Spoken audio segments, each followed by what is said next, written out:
다 같이 주기도문으로 기도를 대신하시도록 하겠습니다. 하늘에 계신 우리 아버지여, 이름이 거룩히 여김을 받으시오며 나라의 임하옵시며 뜻이 하늘에서 이루어진 것 같이 땅에서도 이루어지이다. 오늘날 우리에게 일용할 양식을 주옵시고 우리가 우리에게 죄 지은 자를 사하여 준 것 같이 우리의 죄를 사하여 주옵시고 우리를 시험에 들게 하지 마옵시고 다만 악에서 구하옵소서. 대개 나라와 권세와 영광이 아버지께 영원히 있사옵나이다. 아멘. 예, 반갑습니다. 날씨가 상당히 춥네요. 독일도 춘가요? 네, 영하 12도까지 내려가서 오늘 눈이 많이 왔었어요. 지난 주말에. 그래가지고 학교도 휴교고 지금 눈 온 데다가 다 얼어가지고 빙판이어가지고 오늘도 학교 휴교여가지고 제가 들어올 수 있었습니다. 예. 영하 12도면 여기도 우리 저 사는데도 오늘 아침 11도였는데 비슷하네. 예. 자, 오늘 뭐 혹시 좀 다루고 싶은 얘기 있으시면은 해보세요. 우리 황 권사님의 지난주에 뭐 좀 다루고 싶은 거로 준비해 놓으셨던 것 같던데 처음에 얘기를 안 해줘서는 그냥 넘어갔는데 혹시 뭐 기억나세요? 오늘 혹시 다루고 싶은 거 있으시면은.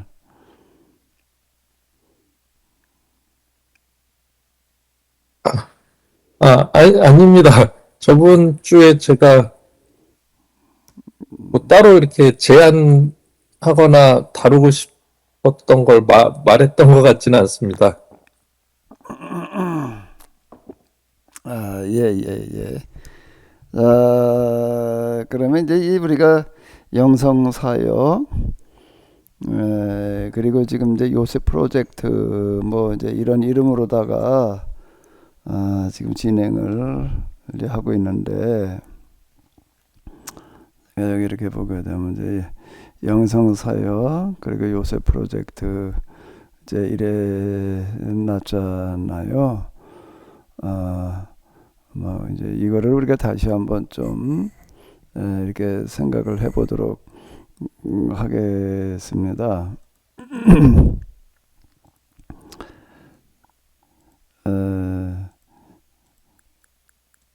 제가 이제 이 요셉에 대해서 좀 이렇게 생각했던 거가 좀 어떤 그 과정 이렇게 보게 되면 뭐 이제 여러 번 제가 여러분들에게 제 말씀을 드렸었을 텐데요. 제가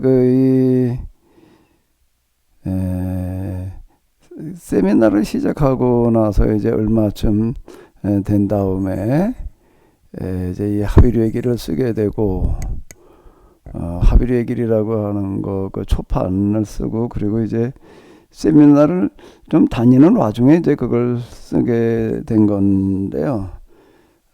이제 그 책이 나가고 또 세미나 나가고 그러면서 사람들이 좀 모여들기 시작할 그 즈음에 제가 그 교회가 의왕시 왕곡동이라고 하는데 이제 조그만 그런 건물에 있었는데 이제 지금 그 둔대교회라고 하는 데하고 이제 합병을 해가지고 오게 됐습니다. 그 교회는 그 당시도 2007년 6월에 제가 이제 거기 합병을 해가지고 왔는데 통합을 해서 올 그 당시만 하더라도 이제 100년이 훨씬 넘은 그런 교회였습니다. 그 당시에는 100년 넘은 교회가 그렇게 많지 않았어요. 요즘은 100년 넘은 교회가 이제 꽤 많은데요.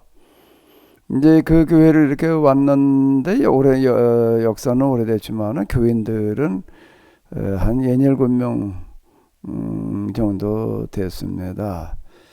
이제 수요일 이제 예배를 이제 드려야 되는데 수요일 이렇게 가니까는 주일날도 그렇고 뭐 수요일도 그렇고 참석하시는 분들이 이제 한 67명 뭐 대여섯 명 이 정도인데 아주 고령이었어요. 그 당시 90 안팎이요.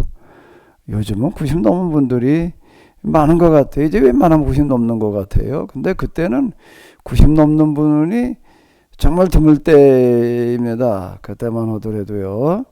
이 근래 들어서 어떻게 그렇게 그 수명이 확 늘어난 것 같아요. 이제 이 90 안팎된 노인들 몇 명 앉혀놓고, 그때 제가 이제 한참 세미나 뭐 이런 거 이제 열심히 하고 그럴 텐데, 뭘 어떻게 해야 되나. 이제 그 고민을 하다가, 이제 이 고령의 노인들이니까 이분들한테 뭐 케네스 뭐 이거 뭐 어쩌고 저쩌고 얘기해봐야 이제 잘 못 알아들을 것 같고, 그래도 이제 이거를 아주 쉽게 이야기 형태로 이제 시작을 해보자. 그전엔 세미나 형태로 하다가 이야기로 하자. 스토리텔링이죠. 스토리텔링 형식으로 하자. 이제 쉽게 얘기를 하면은 우리 저 초등학생들 앉혀놓고 이제 구연동화 하듯이 이제 그 비슷하게 하자. 이제 그 케니스의 메시지를 그런 식으로다가 좀 이제 스토리텔링으로 이제 좀 전달을 해보자라고 이제 이렇게 생각을 했습니다. 그때 참석하셨던 분이 우리 이화석 사모님이 참석하셨었나? 그때 왕곡교회 때부터 계셨었으니까 존대교회에서 처음 그 노인들 데리고 스토리텔링으로 할 때 그때 있었죠? 있었는데 저는 복음서를 너무 은혜 받았. 그 당시 그건 기억이 잘 안 창세기가 나요. 할 때는 안 계셨었나 거기? 아니요, 그때는 다 있었죠. 있었는데 있었어요. 예. 네, 근데 이제 기억은 안 나.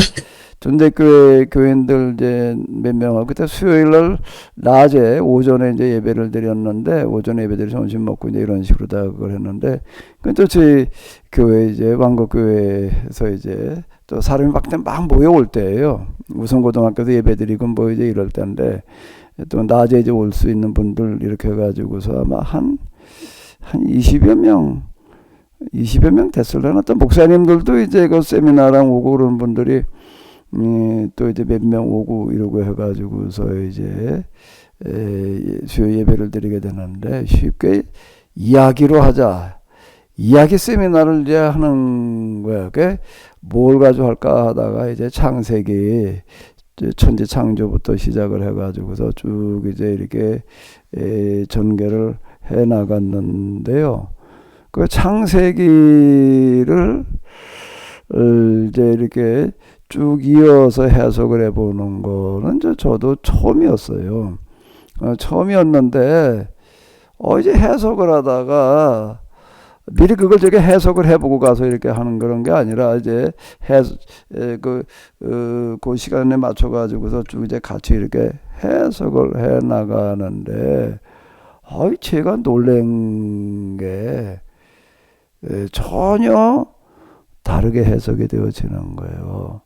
그 뭐 초등학교 중고생들한테 뭐 창세기에 있는 이야기들 뭐 이제 구연동화식으로다가 그거 진짜 수없이 많이 다뤘던 거거든요. 수없이 많이 다뤘던 거고 그런데 이게 그 예전에 그렇게 얘기하던 것과 너무 다르게 해석이 되어져서 이제 사실 이제 저도 놀랐고 말하는 저도 놀라고 듣는 사람들도 그때 이제 좀 많이들 이제 그때 좀 놀라고 뭐 그랬습니다. 아브라함의 이야기, 특히 이삭, 야곱, 야곱의 이야기가 되면 빼놓을 수 없는 게 야곱과 에서, 그리고 이제 야곱이 뭐 이제 팥죽 팔아먹는 얘기, 팥죽 한 그릇에 이제 이 장자권을 사는 뭐 그런 얘기들 같은 것들 뭐 이제 주로 이렇게 해석을 해 나가는데 이삭이 이제 아브라함이 또 이제 며느리로 하란에 가지고 이제 며느리감 데려오는 그런 이야기들 뭐 이렇게 주로 해석을 해 나가는데 이게 에, 전혀 그전에는 안 보이던 부분들이 보이고 이제 이래가지고 해석을 해 나가게 됐습니다. 그러다가 이제 그 둔대교회에서 수요 예배 때 이렇게 하는 거가 이제 그 왔던 분들이랑 좀 이제 얘기들을 많이 해서 야, 그 창세기가 그게 참 그건 뭐 이런 얘기였냐 뭐 어쨌냐 이래가지고 이때 그 다음에 또 이제 저 그때 왕국교회 아직 같이 있을 때 가지고 월요 세미나를 이제 거기서 이렇게 할 텐데 월요 세미나에서도 또 이어서 하고 뭐 이제 그랬었는데요. 창세기를 해석해 나가다가 제가 제일 놀란 부분은 요셉의 이야기였습니다. 요셉의 얘기 뭐 그건 뭐 우리가 너무나 잘 알고 있는 얘기고 특히 애들한테랑 뭐 늘 이야기 싫다 많이 얘기해주고 이제 그러던 건데 제가 놀란 거는 요셉에 대해서 내가 뭘 책을 읽고 뭐 공부해 나가면서 이렇게 해석을 해 나가는 거 아니라 그냥 본문만 읽고 또 이제 본문을 이제 읽고 기도하면서 이걸 어떻게 해석을 해야 될까 이러고 이제 그걸 준비를 하는 거예요. 저는요. 참고서나 뭐 이런 거는 전혀 제가 해석해 나가는 거와 도움될 만한 게 없으니까 본문 읽고 내용을 생각하면서 이제 기도 시간에 이걸 어떻게 해석을 해야 될까라고 생각을 하고 있으면은 이게 새롭게 해석이 돼 나가는 거예요. 그건 너무 신기하더라고요. 성경 본문을 기도 시간에 내 생각하다 보게 되면 그게 다시 이렇게 해석이 돼야 된다는 게 저도 그런 경험이 이제 그때 처음이었으니까 어쨌든 그런 식으로다가 이제 그걸 쭉 진행을 해가다가 이제 제가 제일 큰 충격을 받은 부분은 요셉의 이야기였습니다. 그 요셉의 이야기가 창세기에 이제 대미를 장식하면서 또 이야기가 굉장히 길잖아요. 창세기에 보게 되면 제일 긴 이야기가 둘이 있는데 하나는 아브라함의 이야기 그리고 요셉의 이야기 둘을 분량을 가지고 비교를 해보게 되면 거의 이제 이 비슷합니다. 이제 그때 제가 이제 그 창세기를 해석해 나가면서 놀란 거는 이 창세기라고 하는 책이 그냥 뭐 모세 오경 첫 번째 책 뭐 이렇게 얘기를 하고 이제 그러는데 이제 이 모세 오경 그러게 되면 창세기로부터 신명기까지를 오경이라고 그러잖아요. 5권 창세기, 출애굽기, 레위기, 민수기, 신명기 이제 모세 오경이라고 그러는데 이제 출애굽기, 레위기, 민수기, 신명기는 모세하고 직접 관련이 이제 있습니다. 그러니까 그 모세와 관련되어져서 이제 어쨌든 모세의 책이다 이렇게 얘기를 할 수가 있는데 이 창세기는 모세와 직접 관련되어지는 게 아니거든요. 근데 모세 오경에 이제 이렇게 같이 들어와 있어요. 이제 그게 늘 이제 이렇게 좀 의문이었습니다. 이걸 또 왜 율법서라고 그러는가? 여긴 율법하고는 상관이 없는데 율법이라고 하는 거는 신의 산에서 계약을 받고 난 다음에 계약을 맺고 난 다음에 이야기이지. 근데 창세기를 보게 되면 율법의 이야기하고는 상관이 없는데 이걸 왜 율법서에다가 집어넣어가지고 모세 오경 이제 이렇게 이야기를 하나. 실제 그 기록 과정을 보게 되면은 창세기는 모세가 이렇게 기록했다라고 보기가 어려워요. 그거는 이제 포르기에 가가지고서 지금의 형태로 이렇게 편집이 되어졌다라고 이제 이렇게 보게 되는데요. 근데 창세기를 제가 쭉 해석을 나가면서 창세기가 이제 이게 참 이렇게 중요한 책이었구나라고 하는 거를 이제 제가 다시 발견을 하게 되고 이게 왜 율법서라고 부르는지를 알겠더라고요.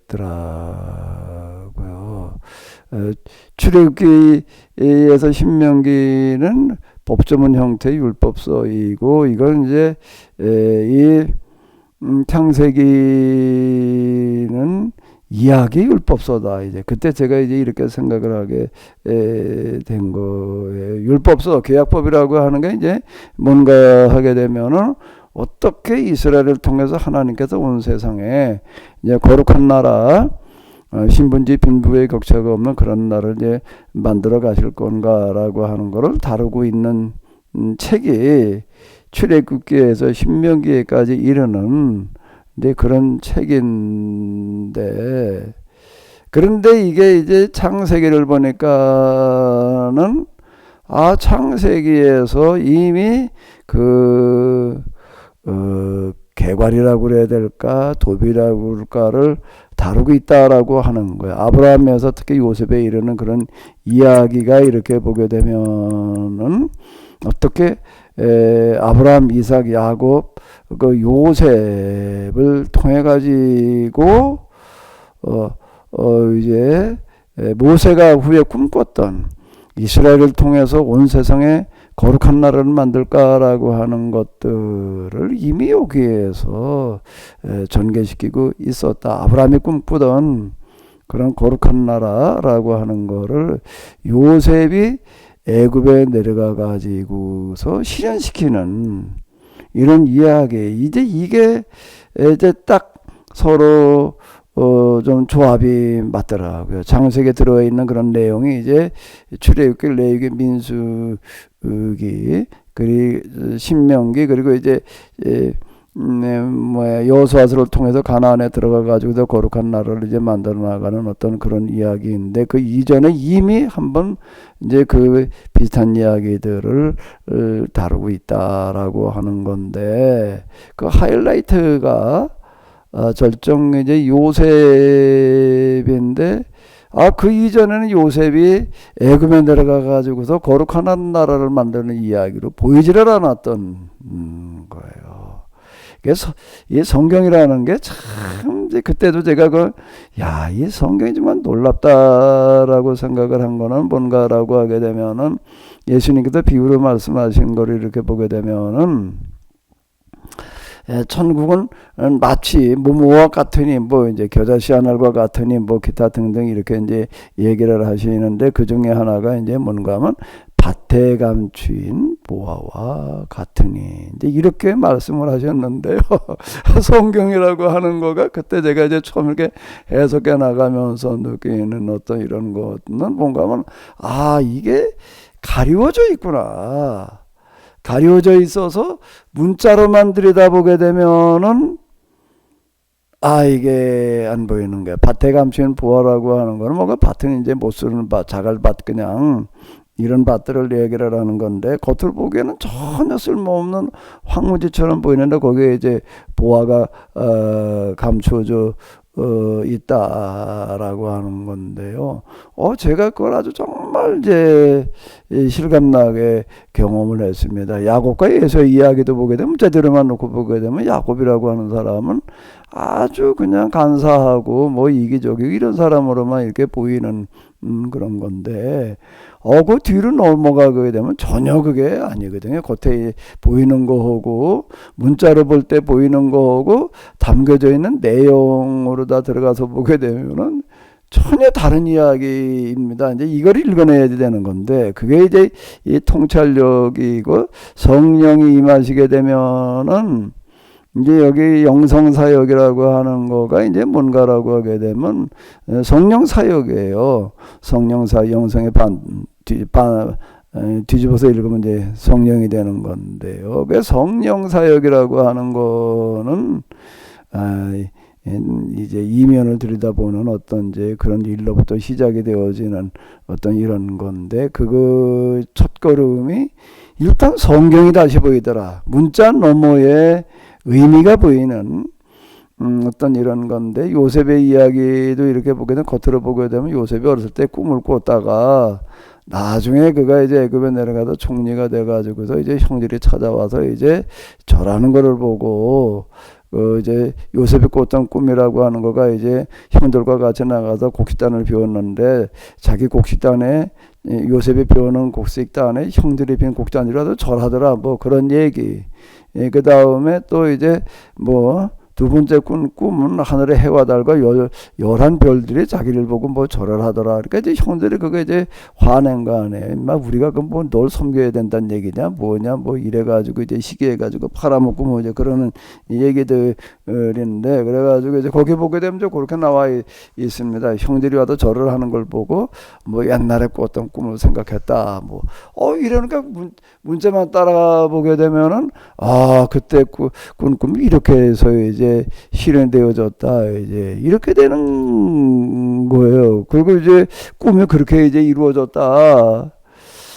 그럼 뭐 당연히 그렇게 기록되었으니까 이제 그렇지. 그리고 넘어갔는데 이제 다시 해석하면서 이제 보이는 부분이 요셉의 이야기에서 진짜 이야기하려고 하는 게 그런 걸까? 요셉의 이야기를 이제 쭈루루 읽고 이제 앉아서 이제 이걸 어떻게 해석을 해야 될까? 어떻게 해석하는 게 좋을까라고 할 때 이제 드는 그전에는 그런 의문을 가져본 적이 없었어요.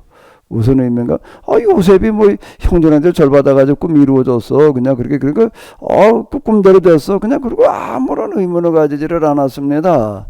그런데 이제 이거를 어떻게 해석해? 이게 무슨 뜻일까? 그 전에는 무슨 뜻일까라고 물어볼 일도 없었어요. 그럼 무슨 뜻이야? 무슨 뜻은 그냥 꿈꾼 대로 그냥 그래 이루어졌지 뭐. 그랬었는데 이게 무슨 뜻일까? 무슨 뜻일까? 그러고 이제 다시 그렇게 물으면서 생각을 해보는 거예요. 근데 처음으로 딱 와닿는 어떤 이런 거가 아니 요셉의 얘기 그 긴 이야기 속에 12장에 해당되어지는데 장수로다가 창세기에서 아브라함 이야기와 더불어 가지고 가장 길게 다루고 이야기해서 그래 겨우 얘기하려고 하는 거가 11번째 형제 중에 11번째가 성공을 해가지고 그 위에 형들한테 뭐 절 받는 거 아니 그걸 얘기하려고 그러는 걸까 이제 이런 의문이 드는 거예요. 그게 진짜 중요한 얘기일까? 아니 그게 뭐 이렇게 대단하다고 그래 그 이야기를 그냥 이렇게 길게 써놓고 창세기를 보게 되면 요셉의 이야기가 이제 마무리를 짓게 되는데 겨우 요셉의 이야기에서 얘기하려고 하는 게 그런 걸까 이제 이렇게 생각이 드는 거예요. 그러니까 이 성령의 역사하심이라고 하는 거는 이제 이런 방식인 것 같아요. 야 이건 이런 거야 이렇게 그냥 알려주시는 어떤 그런 게 아니라 내가 별 생각해 보지도 않았는데 그냥 생각해 보지도 않은 문제에 대해서 그냥 이렇게 알려주시는 어떤 그런 게 아니라 뭔가라고 하게 되면 이게 무슨 뜻일까? 진짜 이런 걸까? 이렇게 생각해보게 의문이 들게 만드신다 라고 하는 겁니다. 그래가지고 제가 그 다음부터는 이제 이 물음이라고 하는 거가 이렇게 이게 참 이제 이 중요한 거로구나. 그건 나중에 이제 그 여리고성에 들어가서 그 여리고성이 무너질 때 이제 똑같이 이제 묻고 들어가는 거예요. 그 이전에는 물을 필요가 없었어요. 그냥 허래는 대로 그냥 뭐 법궤 둘러매고 앞에 앞장서 가지고 그래 따라서 그냥 하나 한 바퀴씩 마지막 날 7바퀴 돌았더니 그냥 무너져서 그리고 끝난 얘기지. 뭐 그렇게 무너졌다니까 그냥 뭐 물을 게 뭐가 있어. 그냥 기록된 대로 그냥 그렇게 돌았더니 그냥 무너졌어. 뭐 그래도 이렇게도 점령했어. 끝났던 이야기인데 그걸 다시 묻게 되는 거예요. 그냥 시키는 대로나 그냥 별 생각 없이 가가지고서 돌무는 그냥 이렇게 여리고성이 무너지는 걸까? 그 여리고성이 무너졌다는 게 뭐가 어떻게 됐다는 걸까? 그 왜 가가지고서 도르라고 하셨을까? 그럼 왜 도르라고 그래? 그냥 하나님께 도르라고 하셨을까? 그냥 가서 뭐 말씀드린 명령 도우는 거지. 이렇게만 생각하고 물을 필요가 없었습니다. 근데 이제 제가 하나님 경험이라고 하는 거가 이제 뭐 어떤 성령 임재 이제 이런 것들인데, 성령이 임하시게 되면은 나타나는 특징은 뭔가 하거든. 끊임없이 묻고 다시 생각하게 만드신다라고 하는 겁니다. 여기 기록되어졌으니까 그냥 그런 거야. 이게 아니라, 이게 도대체 왜 이렇게 기록이 되어졌을까? 근데 이렇게 묻고 들어가는 어떤 이제 그런 것들인데요. 그 이제 그걸 묻고, 요셉의 얘기가 진짜 이걸 얘기하려고 그러는 걸까? 그 요셉의 얘기 가운데 진짜 중요한 게, 꿈을 꾸는 게, 어렸을 때 꾼 꿈에 그 형들한테 절받는 그 얘기가 그렇게 대단해가지고서, 그래, 그게 뭐 꿈이 이루어졌다고 그래야지 되나? 이걸 이제 다시 생각을 해보게 되는 거야. 다시 생각을 해보게 되니까는, 하나하나가 이제 이렇게 다시 보이게 되는 게, 바로의 꿈을 해석을 해줬더니, 바로가, 야, 우리 가운데 노만한 지혜 가진 자가 없다 말이야.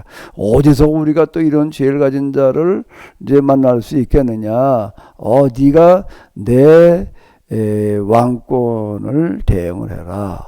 이래가지고 뭐 이제 이 인장반지를 우리는 뭐라고 부르나? 조선시대 뭐라고 불렀지 그거를?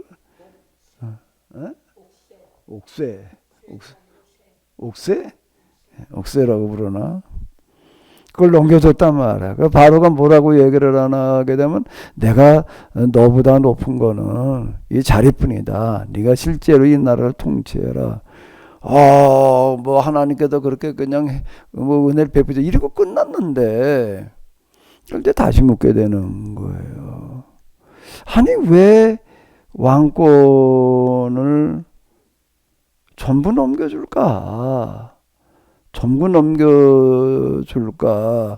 아니 풍년에 곡식을 모아놨다가 흉년에 그냥 나눠주는 거, 그냥 돈 받고 파는 거 정도나 이렇게 할 것 같으면은 왕권을 대항할 필요가 없어요. 요즘 우리에게 국가 조직으로 얘기를 한다면은 뭐 장관 밑에 차관, 뭐 차관까지 갈 것도 없이 실장 정도면은 되지 않을까 말이야. 뭐 그렇게 단순한 일이니까, 양식 풍년에 모아놨다가 말이야, 흉년에 뭐 돈 받고 파는 거고 뭐 그렇게 대단해가지고서 그게 왕권을 통째로다가 위임받아야 될 어떤 이런 거예요. 이거 하나하나가 이제 그전에는, 이야, 하나님께서 요셉에게 이런 은혜를 베푸셨어 말이야. 신비하게 그냥 꿈을 해석을 하게 하셔가지고, 꿈을 해석을 했더니 뭐 이래가지고 총리가 돼가지고서 뭐 이제 총리가 된 이유는 뭔가라고 하게 되면은, 이제 양식을 살아왔던 이제 이 형들에게 절받게 하시기 위해서, 그냥 이렇게밖에는 이해가 안 됐다는 거예요. 근데 이걸 이제 다시 묻고 들어가는 거예요. 다시 묻고 들어가는 게, 아니 왜 왕권이 필요했을까? 그리고 그 다음에 뭐 요셉이 이제 왕의 꿈을 해석을 했단 말이야. 꿈을 해석한 게 그냥 하나님께서 지혜를 주시니까 그냥 해석을 했지. 그냥 이렇게 생각을 했는데, 그래, 성령의 역할이라고 하는 거가 그냥 왕의 꿈이나 해석해주는 어떤 그런 일일까? 꿈 해몽자? 이제 이걸 다시 묻게 되는 어떤 이런 거고요. 하나하나가 이제 다시 물어 들어가게 되는 거예요. 요셉이라고 하는 사람이 팔려갈 때가 17이었던 것 같은데, 그가 총리가 될 때를 보게 되면은 이제 20대 아마 후반쯤 이렇게 돼가는 것 같아요. 한 10여 년 만에 이제 10여 년 만에 뭐가 되는가라고 하게 되면 이제 그 보디발의 집에 이제 총무가 됐다가, 그 다음에 이제 몇 년 뒤에 애굽의 이제 총리가 이렇게 돼 가는데, 거기 이렇게 보고도 그런 말씀이 있습니다.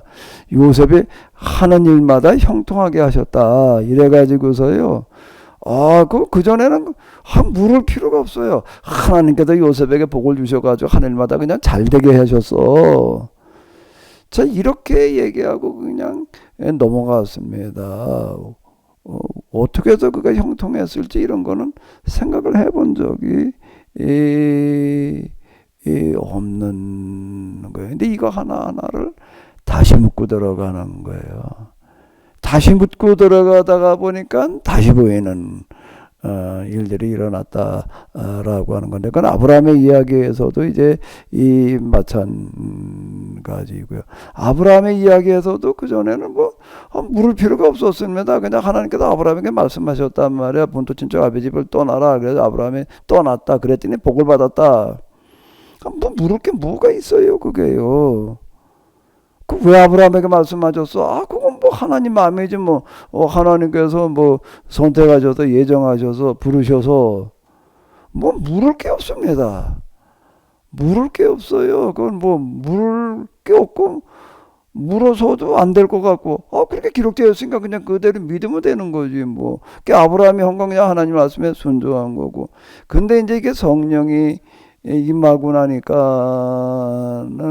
성령이 임한다라고 하는 게 휴심하고 난 다음에는 읽어 내려가면서 그런 게 그냥 하나님께서 아브라함에게 이렇게 아브라함을 선택하고 예정을 부르셔서 말씀하시니까 아브라함이 이제 순종해서 따랐고 그게 복받았구나. 그냥 그 정도로 넘어가던 어떤 이런 거가 하나님 면전 어쩌고 저쩌고 경험하고 난 다음에는 이제 그걸 다시 묻게 되는 거예요. 왜 아브라함에게 하나님께서 말씀을 하셨을까?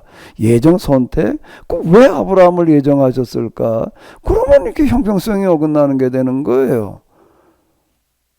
왜 아브라함에게 말씀하셔야 돼? 아브라함에게 말씀하실 만한 이유가 없이 그냥 하나님께서 알아서 그러셨다라고 하게 되면은 이게 모순인 거예요, 이제.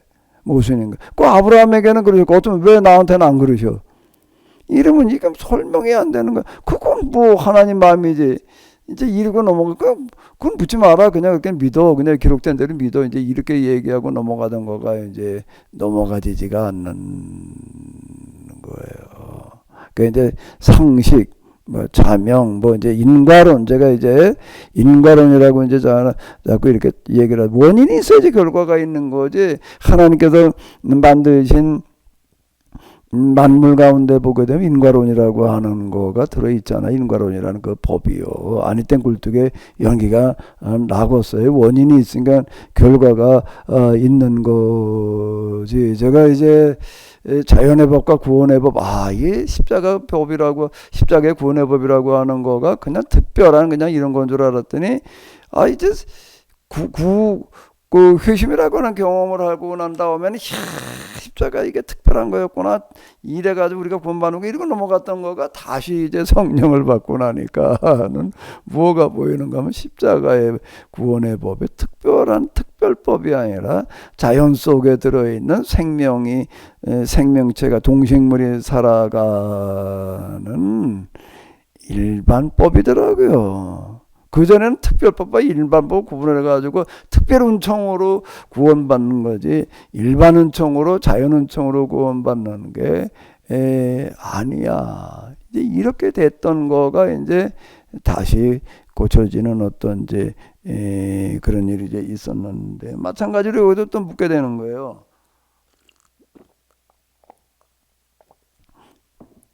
아브라함에게 뭔가 하나님께 부르실 만한 다른 사람과 다른 부분이 있으니까 부르셨다라고 그래야지 이게 앞뒤가 많은 얘기가 되는 거죠. 형평성이 있는 거지요. 이게 모순이면은 안 되잖아요. 이게요. 이래가지고 이제 이걸 하나하나 묻고 들어가다 보니까 이제 아브라함이라고 하는 사람이 평소에 무슨 생각을 해서 이제 거기 전혀 나와 있는 것 같지가 않은데 너를 인하여 모든 족속이 이제 복을 받을 것이라. 하나님께서 왜 아브라함에게 그렇게 말씀을 하셨는가?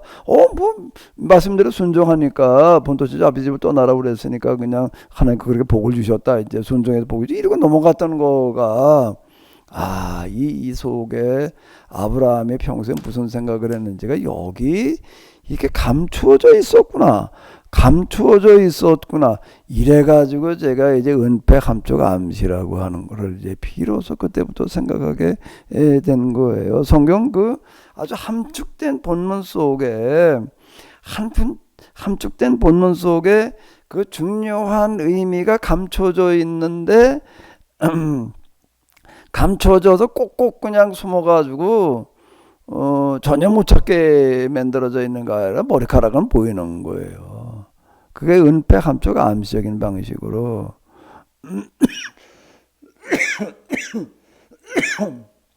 거기에 이제 들어있다. 그래가지고 내가 은폐 감촉 암시 이제 이런 말들을 이제 쓰고 그랬습니다.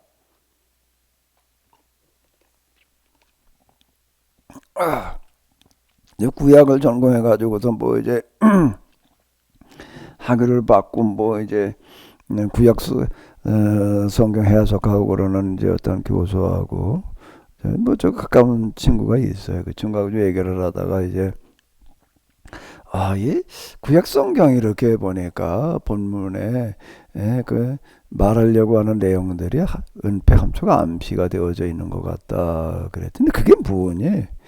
그런 말은 생전 처음 들어본데 구약 신학을 하면서 뭐 이제 그러더라고요. 어쨌든 근데 이 성령의 역할은 바로 이제 이런 부분들을 이렇게 이제 보게 하시는 어떤 이라는 건데요.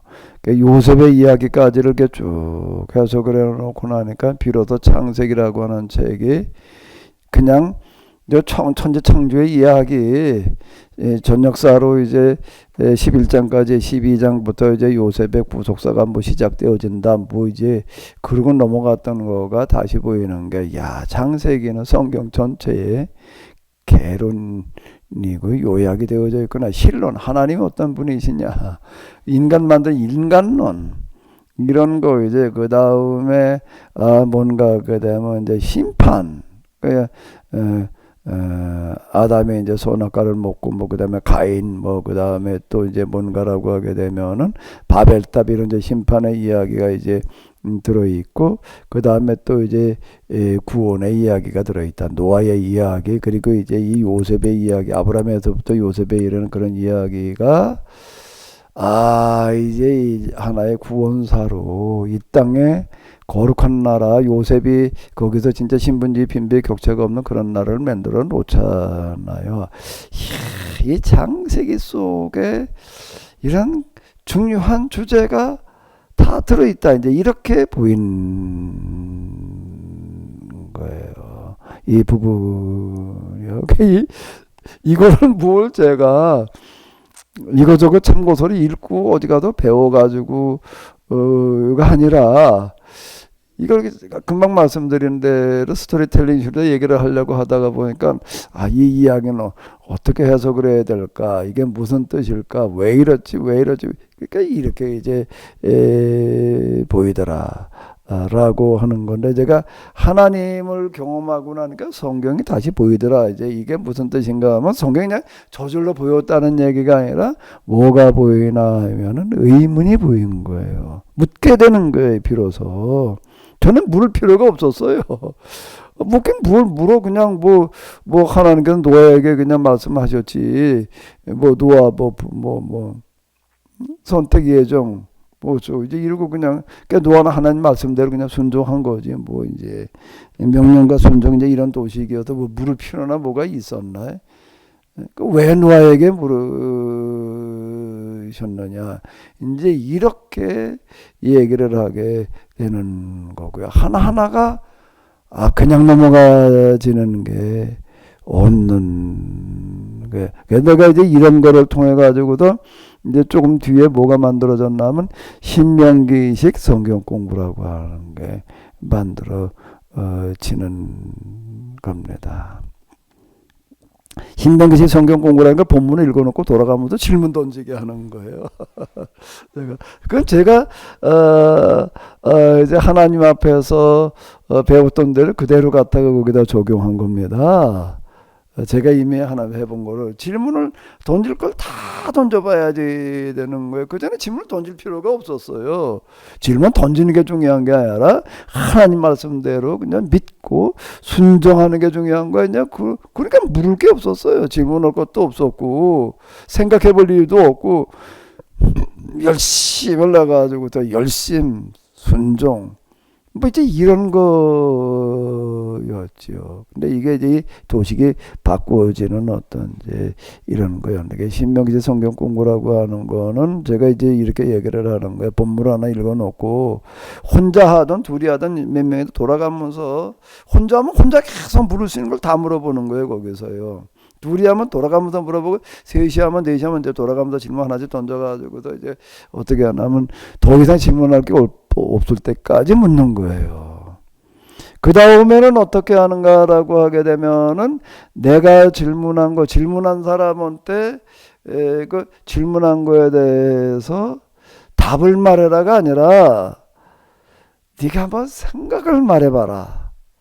이렇게 얘기를 하는 겁니다. 그 생각을 말하게 하는 요 이제 신명기 성경 공부라고 하는 거는 어디 가가지고서 뭘 배워와서가 아니라 제가 이제 스스로 이제 이렇게 기도하면서 터득했던 어떤 그런 방법을 그대로 이제 이렇게 옮겨 놓은 건데, 질문을 물으시는 걸 다 물어놓고 나가지고 다 하나하나를 생각해 보다 보게 되면은 이게 거짓말처럼 정리가 돼 나가는 거더라고요. 이 부분이. 그건 지금도 제가 이제 뭐 그대로 그건 이제 제가 사용하고 있습니다. 여기 이것도, 이거 무슨 영성 사역 우세 프로젝트 뭐 사역 1, 2 쭈루루 이것도요. 혼자 앉아가지고 뭘 한 건가 하면 하나님 앞에 기도하는 형식으로다가 자문자답하면서 나오는 겁니다. 근데 이게 책상에 앉아가지고 컴퓨터 앞에 앉아서 컴퓨터 앞에 앉아가지고 이제 이러고서 이거는 뭘까 이렇게 생각하는 거 하고요. 기도하는 시간에 하나님 앞에 하나님 이게 도대체 무슨 뜻입니까? 이렇게 묻는 거는 아니에요. 이게 무슨 뜻인지 알려주십시오. 이렇게 이제 기도하는 거는 아니고요. 기도하는 시간에 앉아가지고서 쭉 이제 본문을 생각을 하면서 하나님 이게 무슨 뜻인지 나로 하여금 알게 하여 주시옵소서, 도와주시옵소서라고 하는 심정을 가지고, 그 심정을 가지고 이제 물음을 던지는 거예요. 하나, 둘, 이게 왜 이럴까, 무슨 뜻일까, 뭐 이렇게 하나하나 물어나가다가 보게 되면은 이게 책상 앞에 앉아가지고 물을 때하고는요 전혀 달라요. 책상 앞에서는 아무리 해도 해결이 안 되는 거예요. 이게 어떤 때 책상 앞에 해결이 되는 것들도 있어요. 근데 이제 조금 쉽지 않은 문제들은 책상 앞에서는 계속 그냥 이제 공존하게 되는데, 이걸 기도하는 시간에 딱 기도하면서 이걸 생각을 해보다 보게 되면 그 기도 끝날 때쯤 되면은 거짓말처럼 풀려나가더라고요. 그걸 제가 한두 번 경험한 게 아닙니다. 사실 그동안에 제가 세미나 하면서 진행했던 거는 다 이런 과정을 거쳐가지고 그걸 한 거예요. 그냥 저절로 그냥 해석되어지는 게 아니고 이런 과정을 통해서 였거든요. 자, 여기까지 중에서 혹시 지금 이 부분이 이제 우리가 결국은 이 영성 사역이라고 하는 거는 말씀 사역 이제 이렇게 되는 어떤 이런 건데요. 여기까지 중에도 혹시 좀 하실 말씀 있으시면 하세요. 수없이 말씀드렸던 것에 다시 한번 우리가 좀 이제 접근해 보는 건데요.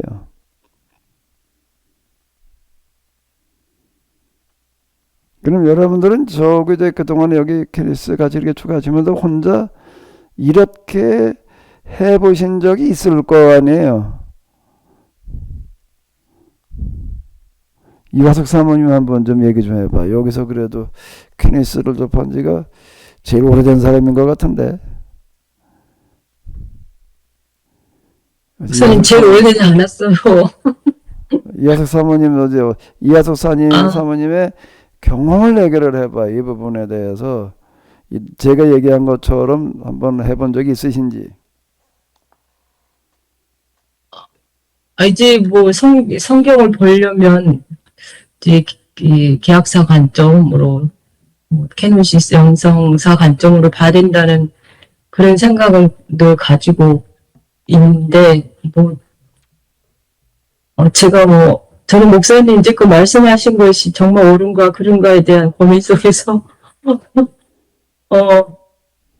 그걸 지금 정리하려고 정신없이 하지. 제가 또 다른 본문을 가지고 제가 깊이 연구해서 누구한테 또 설교할 사람도 아니니까 그냥 이제 평소에 말씀 볼 때는 그런 관점을 보려고 하면은 또 그렇게 하나님 나라 관점, 구약 거룩한 나라 관점, 신약의 하나님 나라 관점을 보려고 하니까 그런 부분들이 많이 보이는 것은 있더라고요. 근데 목사님처럼 기도하면서 하나님 깨닫게 해주세요 이러지는 안 해봤어요. 근데 그 성경 공부라고 하는 형식으로다가 전에 이제 우리 교회에 있을 때랑 이제 내가 많이 얘기를 하고 그래가지고 좀 이제 이렇게 진행도 하고 그러셨잖아요.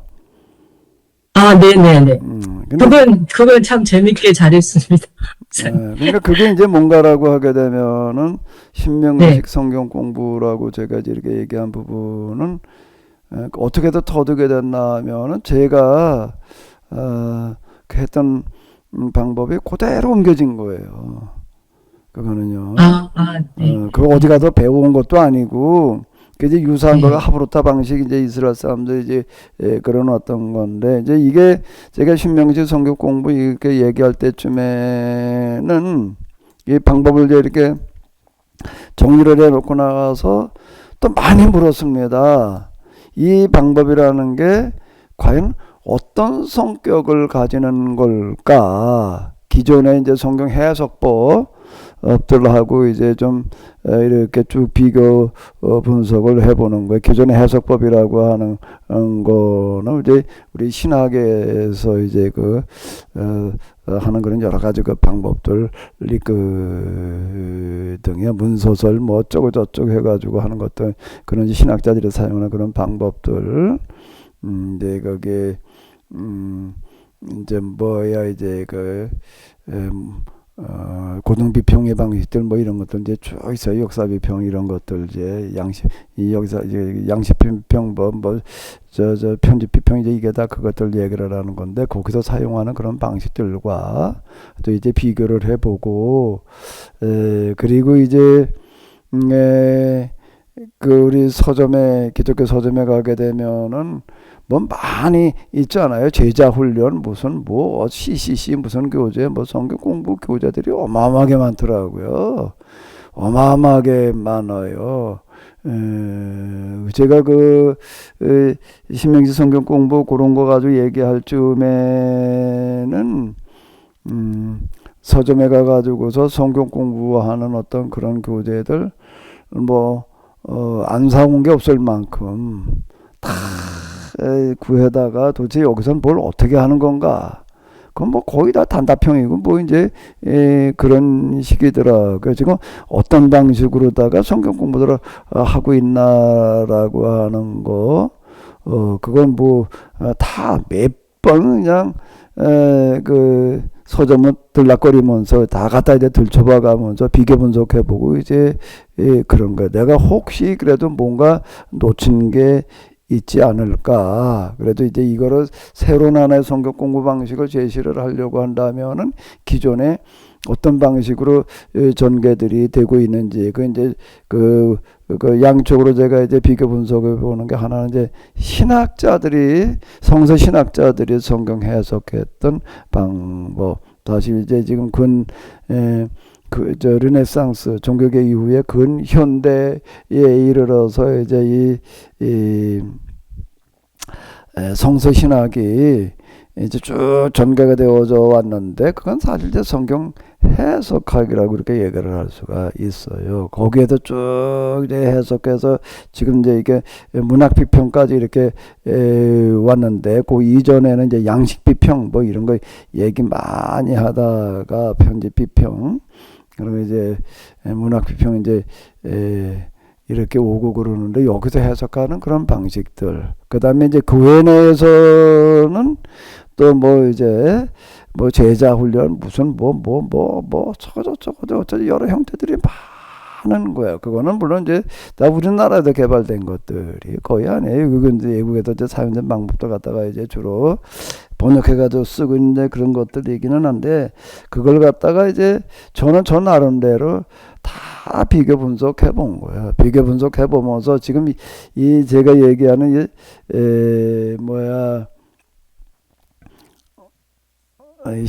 신명기적 성경 공부 왜 신명기적이라고 그랬는가라고 하게 되면은 이 신명기라고 하는 게 바로 이제 이런 방식으로 이제 전개를 시키는 거고 모세가 사용했던 방식이 바로 이제 이런 방식이었구나. 이제 이래가지고 제가 저기다 신명기식 성경 공부 그러니까 사람들이 뭐라 그러나 하게 되면은 신명기 성경 공부를 하는 줄 알더라고. 신명기식이라고 그 식자는 그게 귀에 안 들어오나 봐요. 신명기식 성경 공부 그러니까 신명기 성경 공부한다는 걸로 다들 오해를 해가지고 나중에 이제 케니시스 무슨 성경 공부 이제 이렇게 이제 이름을 바꿔가지고 그러기는 이렇게 했는데 이제 이렇게 해서 제가 이제 그거를 신명기 성경 공부라는 걸 하나 이제 이렇게 정리를 하게 되어졌고 그걸 가지고 이제 그 다음에 실전에 가서 이제 사용을 해보는 거예요.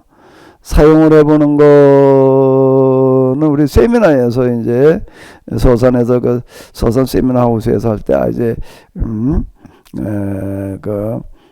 한번 신명시 성경 공부라는 거를 그러다가 가가지고서 이제 거기서 실제로 이제 한번 도입을 해가지고 그때는 이제 오셨던 분들 몇 명 그룹을 짜가지고서 이렇게 해봐라. 그 해본 걸 가지고 나와서 이제 돌아가면서 어디 한번 다 발표를 해봐라. 뭐 이제 이런 식으로. 그냥 그거 그룹을 짜가지고 하기 이전에 제가 이제 한 두세 가지를 가지고 먼저 이제 이렇게 쭉 다 전부를 대상으로 해서 이렇게 하고 거기다 이렇게 마인드맵 방식으로 다 그려가면서 이렇게 하고 그때 다뤘던 내용이 이제 삼손이에요.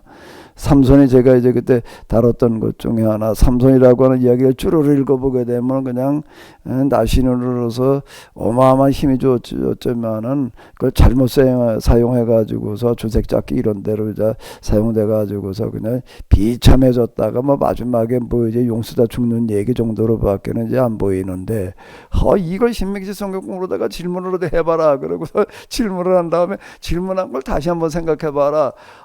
이래놓고 나니까 이제 완전 딴 얘기가 되니까 이제 그때 많이들 놀라고 뭐 이제 그랬습니다. 그러고 난 다음에 이제 돌아가면 그룹을 짜주고서 그룹끼리 하고 이제 그룹별로 나와서 또 한번 누가 한 사람 나와서 발표를 해봐라 뭐 이런 식으로 쭉 해보기도 하고 이제 그 다음엔 저희 교회에서 이제 어른들 대상으로 또 애들 대상으로 이제 이렇게 하면서 이 방식이야말로 진짜 오늘 우리가 해야 될 성경 공부 방식이고 이게 목회에 아주 이제 중요한 역할을 할 수 있다. 이제 이렇게 제가 이제 그거를 결론 짓게 된 거죠. 자, 여기까지 중에서 또 조금 더 하실 말씀 있으시면 해보세요.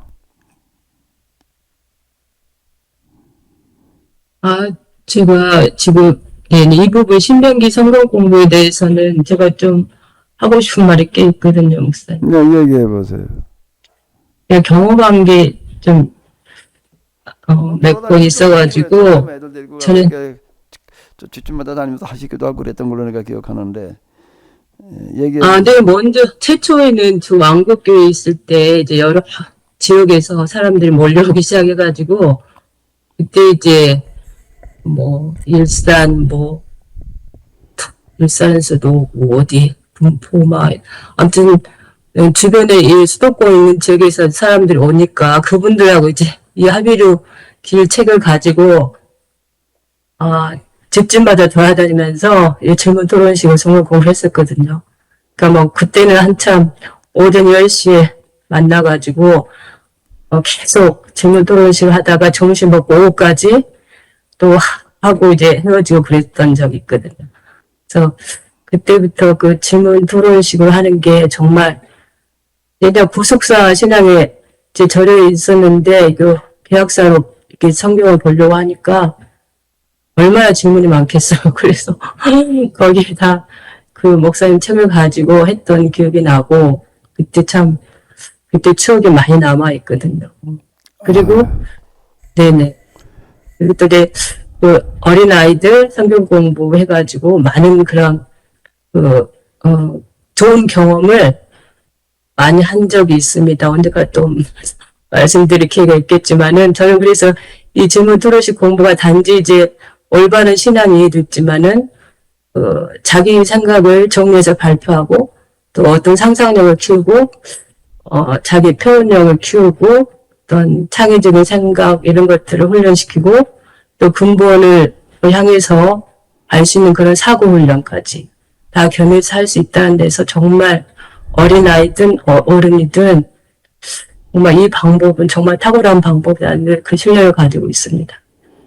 우리 이제 이화숙 사모님이 제 사역의 산증인이에요. 산증인인 게 뭔가라고 하게 되면은 사랑의 수양관에서 그때 몇 명 모여서 한 30명 모였나?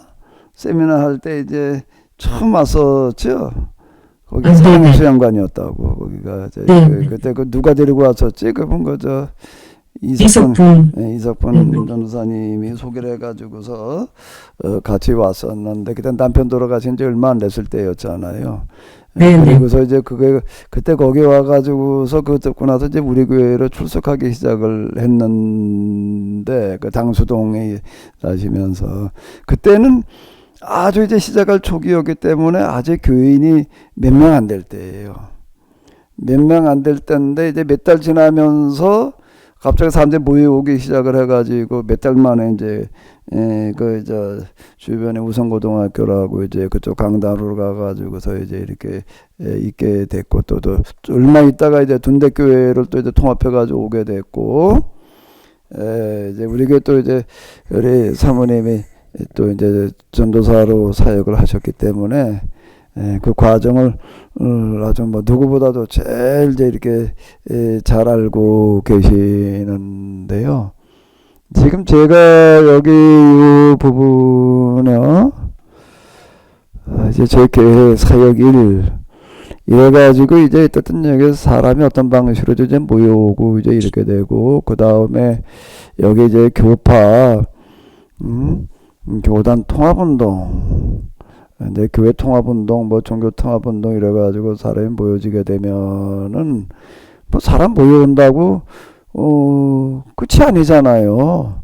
이 사람들을 이제 다 진짜 우리가 의도하는 방향으로 이제 교육과 훈련이 돼야지 되는데 그걸 제가 뭘 가지고 어떻게 할 건가 하면 금방 여기서 제가 소개하는 우리의 케네시스 성경 공부 이걸 가지고 이제 제가 이제 이 사람들을 이제 교육을 하고 훈련을 시켜야 되겠다. 지금 이제 이렇게 구상을 하고 있습니다. 그래서 여러분들이 이제 여기에 같이 동참을 하시게 되면은 도대체 난 여기서 뭘 해야 되느냐라고 하게 되면은 이제 본격적으로 아마 이제 이걸 하나씩 맡아가지고 이제 아마 이렇게 좀 하셔야 될 거예요. 그게 지금 이제 우리가 앞으로 이 영상 사역하는 데 있어서 요 부분이 우리 지금 교회에서 그동안 교인 훈련은 뭐 성경 공부 뭐 또 제자 훈련 제자 교육 뭐 이런 걸로다가 이제 주로들 이렇게 해왔잖아요. 근데 우리는 우리의 이제 요 신명기 성경 공부 이제 이걸 가지고서 이제 이렇게 해야 되겠다라고 생각을 하고 또 이제 목회자들은 목회자들대로 이제 그 통합 신학 그걸 다시 이제 공부하게 하고 뭐 이렇게 하려고 지금 이제 구상을 하고 있거든요. 그 이제 지금 영성 사역이라고 하는 거는 곧 뭔가라고 하게 되면은 이런 이제 성경 공부 사역과 이제 뗄 수 없는 어떤 이제 그런 사역이 되겠습니다. 이 부분들을 좀 잘 좀 이제 습득들을 하셔야지. 그동안에 뭐 많이들 이제 이렇게 하셨으니까 아마 지금 여기 계신 분들은 거의 다 익숙해져 있다라고 봐야 되나? 다 익숙해지신 거죠? 전 지금도 이제 그 목회에서 이 방식이 굉장히 이제 그 효과적으로 사용될 수 있다라고 이렇게 보는데요. 이걸 가지고서 이제 이렇게 하시는 어떤 장로님, 뭐 여러분들도 그거 다 경험을 하셨을 텐데 이게 굉장히 사람 모여서 공부하게 하는 데에 도움이 되는데 두 가지 방법인 것 같아요. 이제 공부하는 방식이 기존의 성경 공부 뭐 이렇게 나오니까 뭐 단답형이에요. 가로쳐놓고 여기다 뭐 써놓으라, 뭐 아니면 뭐 외워라, 뭐 이제 이런 식이고 이제 그런데 이건 질문을 하고 질문한 거에 대해서 누가 대답을 해주는 게 아니라 스스로가 대답이 아니라 생각을 말하게 하고 서로 이제 그 질문에 대해서 혼자만 생각하는 거하고요. 5명이 앉아서 5명이 다 따로따로 어떨 때 비슷하게 생각되지만 또 다른 각도에서 생각들을 하니까 나는 이걸 이렇게 생각해도 저 사람 저렇게 생각하는 거구나. 이제 이런 식으로 해가지고서 정리되어져 나가게 하는 이 방법. 사실 교회 다니면서 뭘 한다라고 해가지고 질문, 토론 이런 식으로는 거의 해본 적이 없다가 이 방식이라고 하는 거가 굉장히 새롭다. 이제 이렇게 얘기들을 하고요. 그리고 이제 그 다음에 또 하나 아주 놀라운 효과를 거두는 거는 뭔가 하면 그렇게 해가지고서 성경을 우리가 공부를 해보니까 그동안에 우리가 알고 있던 것과는 너무나 다른 결론에 도달을 하게 되는데 근데 생각을 해보니까 그게 맞다는 거예요. 이래가지고 이게 상당히 효과를 거둡니다. 우리 정나영 집사님. 네. 독일이라는 환경에서요. 거긴 그래도 네. 조금 좀 나름대로 뭔가 한다는 사람들이 뭐 다양하게 모여 있는데요. 그 다양한 사람들 모여가지고 이게 뭐 어떻게 해야 될지 뭐가 어쩌고 저쩌고 얘기를 하셨잖아요. 이 방법 한번 잘 활용을 해봐요. 거기 아주 기가 막히게 아마 먹혀 들어갈 거예요. 다양한 사람들이기 때문에 더 효과적일 수 있어요. 그게 조금 어려울 수도 있거든요. 서로 자기 주장과 이제 그 기질들이 좀 강하기 때문에 이게 쉽지 않을 수 있다라고도 생각되지만은요. 오히려 그게 도움이 돼요. 이 방식은 도움이 됩니다. 이 방식은 얘기하다가 보게 되면 이 사람이 이렇게 보고 저 사람도 각도로 얘기하다 보면 스스로 정리가 돼요. 거짓말처럼 그렇게 돼 갑니다. 아마 다른 데도 그렇지만은요. 우리 지금 집사님이 고민하시는 독일이라 그런 환경에서 아마 굉장히 효과가 있을 거예요.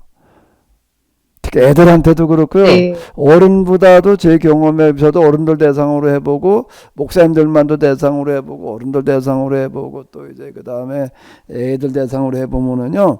애들이 훨씬 더 재미있고 훨씬 더 효과가 좋아요. 이건 반응과 효과가 금방 나타나요. 애들은요. 정말 그래요. 이거는요.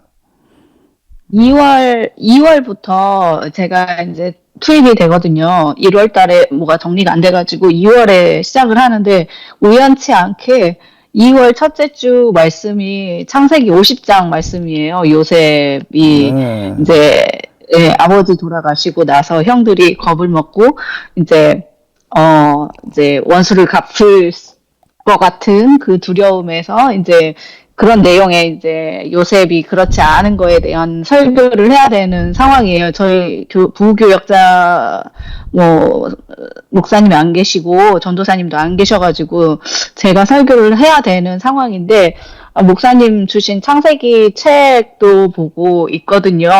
근데 이제 목사님 말씀하신 신명기적 성경 공부라는 거를 설교 안에서 적용을 할 때 어린이분데 아이들이 3살부터 9살, 10살 정도의 그 인터벌이 있어요. 그 차이가. 그런데 이제 10살이나 뭐 학교 들어가는 아이들은 생각하면서 얘기할 수 있는데 3살 아이들은 지루하지 않을까 생각을 할 수 있을까 몇 살부터 생각을 할 수 있는 나이가 되는지 그거는요 3살부터 10살까지 네. 되면 애들의 명수가 어떻게 되는지 모르겠는데요 연령대를 좀 나누어요.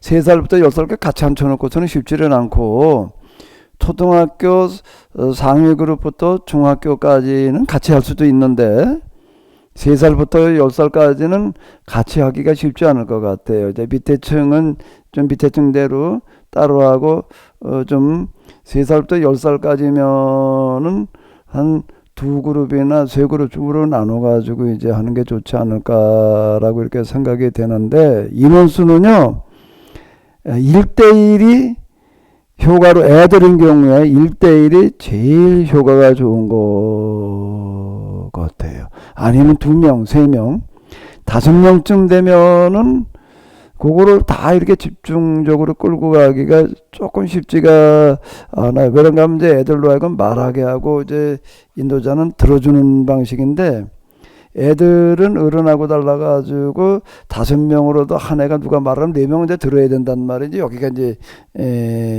그 집중력이 발휘되어 있기가 쉽지를 않아요. 근데 이제 1명, 2명이게 되면은 애들이 말할 때 개발의 집중력을 이렇게 모아가기가 쉽거든요. 이제 그 구체적인 방식은 우리 오 목사님이랑 계시고, 오 목사님, 오정성 목사님, 네, 목사님. 이 신명기도 성경 공부 실제로 좀 많이 이렇게 해보셨나요?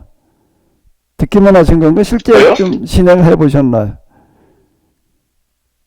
저는 진행해 보거나 한 적은 없습니다. 아, 이거는 듣는 거하고 실제 내가 진행해 보는 거하고는 많이 달라요. 많이 다르기 때문에 가만히 있자. 여기 지금 네. 요 신명기식 성경 공부를 실제로 직접 해보거나 참여해보거나 또는 진행해보지 않으신 분도 여기 가만히 보니까 좀 있으신 것 같으네. 난 당연히 다 알 거라고 생각을 하고서 이제 그러고 했는데, 저기 이렇게 한번 거스르다가 표현을 해봐요. 이 공부를 직접 이렇게 하는데 참여해보거나 또는 진행해보지 않으신 분 한번 손을 들어봐봐요. 이렇게. 고 목사님도 안 해보셨고, 이제, 나 집사님도 그렇고, 가만히 있자. 나머지 분들은 다 이렇게 뭐 이제 해보셨을 것 같은데, 그러면은 요거를 어떻게 해야 되잖아. 직접 이거는 듣는 거하고는 백리불의 일견이야, 이거는. 백리불의 일견인데, 어떻게 해야 될지 좀, 어떻게 하면 좋을지 같이 한번 생각 좀 해보시자고요. 자, 일단 좀 한 5분 쉬었다가요. 한 5분 쉬었다가 또 이제 그 다음 같이 얘기를 나누시도록 하겠습니다. 네. 첫 시간 수고 많으셨습니다. 감사합니다. 감사합니다.